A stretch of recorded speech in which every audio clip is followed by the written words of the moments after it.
کہ prime minister صاحب نے حفیظ شیخ صاحب کو یقیناً رخصت کر دیا، ان کو گھر بھیج دیا. 3 سالوں کے اندر تیسری اپوائنٹمنٹ ہے جو وزیر خزانہ کی ہو رہی ہے. سیٹل کیوں نہیں ہو رہے معاملات؟ اس سے قبل ہم نے دیکھا بیانات ایسے آئے جس کے اندر تعریف کی گئی اور کہا گیا کہ جی اکانومی رائٹ ٹریک پہ ہے، انڈیکیٹرز بہت اچھے آ رہے ہیں، معاملات ٹھیک چل رہے ہیں. کچھ ہی روز قبل پرائم منسٹر نے بلکہ اس حوالے سے حفیظ شیخ سے ملاقات کی، اور اس ملاقات کیے جانے کے بعد انہوں نے ایک اسٹیٹمنٹ جاری کیا جس کے اندر انہوں نے سیٹسفیکشن کا اظہار کیا. آل آف سڈن ایسا کیا ہو گیا؟ بسم اللہ الرحمن الرحیم. سب سے پہلے تو میں یہ کہوں کہ ایک جو یہ کل سے چل رہا تھا میں اس کو کلیئر کرنا چاہتی ہوں. آپ کو پتا ہوگا اسلام آباد ہائی کورٹ نے ایک ڈیسیژن دیا تھا، اور اس ڈیسیژن کے لحاظ سے جو ایڈوائزرز تھے they want be able to کہ وہ کر سکے کسی کی جو یہ امپورٹنٹ ای سی سی ہو گیا، کیبنٹ کمیٹی تھی، ان کو چیئر نہیں کر سکتے تھے. اسی ساری چیز کو دیکھتے ہوئے حفیظ شیخ صاحب کو ہم نے as a federal minister 6 months کا ایک ٹینیور ہوتا ہے آئین کے لحاظ سے، انہوں نے اس کا اوتھ اٹھا لیا. ان کا جو ٹینیور تھا وہ 9 جون کو ایز اے فیڈرل منسٹر آئین کی روح سے ختم ہو رہا تھا.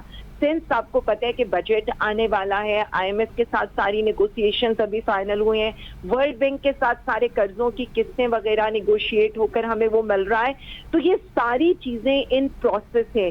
سو وی نیڈ سم ون کہ وہ ان چیزوں کو، بیکاز ہم نے کوشش کی ہم انہیں الیکٹ کرا سکتے ایز اے سینیٹر، وہ نہیں ہو سکا، تو ہمیں انہی ساری چیزوں کو آپ آگے لے کر جانا تھا. تو لیکن عالیہ صاحبہ ان کو سیٹ آپ ایک سینیٹر کی کے پی کے سے سلیکٹ کروا سکتے تھے. یہ بھی رومر سے ہم نے اپنے پروگرام میں ڈسکس کیا، پی ٹی آئی کے رہنما سے بات ہوئی کہ ممکنات میں سے یہ ممکن ہو سکتا ہے کہ کے پی کے سے کسی ایک کو اسٹیپ ڈاؤن کرایا جائے سینیٹر کو، اور وہاں پر میجورٹی آپ کی ووٹ ہے، وہاں پہ حفیظ شیخ صاحب کو نامنیٹ کرا دیا جائے اور اس کے بعد وہ الیکٹ ہوں اور یہاں پر اس کو کنٹینیو کریں. اور جبکہ آپ نے 9 تاریخ کا جو ذکر کیا اس میں بھی کافی ماہ باقی ہیں. آل آف سڈن ایسا کیوں ہوا؟ کیونکہ کچھ دیر پہلے ان کی کیمپین بھی ہو رہی تھی اور اس حوالے سے بہت زبردست اسٹیٹمنٹس بھی آ رہی تھیں. یہی تو میں آپ کو بتانے کی وہ کر رہی ہوں کہ ہم نے کوشش بالکل کی کہ ہم انہیں as a senator, that was Islamabad کی سیٹ تو آج تک آپ کو پتا ہے کہ بہت ہی سیف سیٹ تھی، اور اس سیٹ سے ہم نے ان کو الیکٹ کرانے کی کوشش کی. لیکن جس طرح سے آپ نے دیکھا کہ ضمیروں کی منڈی لگی، جس طرح سے پیسوں کا منہ کھولا گیا صرف ایک اس سیٹ کے لیے، اور جس طرح سے یہ سارے کام کیے گئے وہ آپ کے سامنے جو ویڈیوز آئیں وہ انفارچونیٹ تھا. بٹ میرا یہ خیال ہے کہ ان ساری چیزوں کو دیکھتے ہوئے پھر یہ فیصلہ کیا گیا کہ کنسسٹنسی آگے ہمیں چاہیے.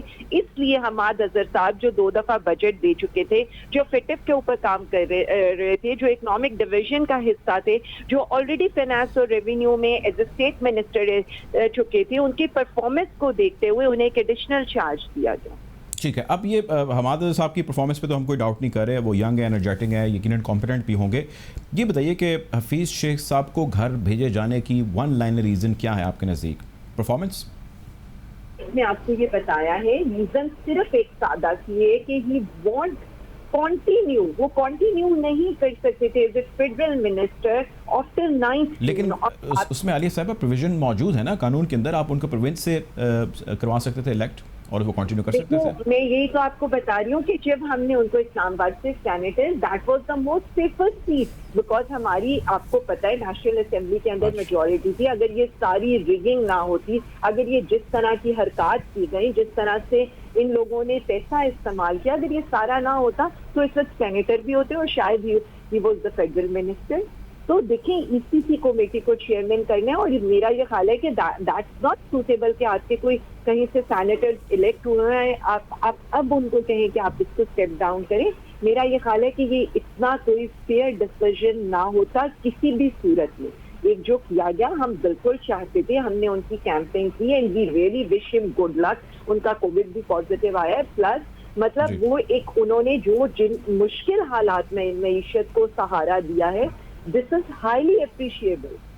اچھا یہ بتائیں کہ اب حماد اظہر صاحب سے آپ کی پارٹی کی لیڈرشپ کی کیا ایکسپیکٹیشن ہے؟ سنا پرائم منسٹر صاحب بڑے خوش ہیں حماد اظہر صاحب کو چارج ملنے پہ، ایکسپیکٹیشن کیا ہے؟ دیکھو حماد اظہر صاحب کا ایک پورٹ فولیو ہے. حماد اظہر صاحب ماشاء اللہ سے ان کا جو کام ہے وہ آلریڈی اس کو پروف بھی کر چکے ہیں. جس طرح سے میں نے بتایا کہ فٹس کے اندر انہوں نے جتنی بھی پاکستان سائڈ سے جو بھی پریزنٹیشن تھی وہ حماد اظہر صاحب بھی ان کو ہیڈ کر رہے تھے، پلس وہ 2 بجٹ آلریڈی بنانے میں، ان کو پریزنٹ کرنے میں ہی واز پارٹ آف دیٹ. ان کی جو اکانومی کے اوپر گرپ ہے وہ سب کو پتا ہے. یہ ساری چیزیں ہیں جن کو دیکھتے ہوئے یہ فیصلہ کیا گیا.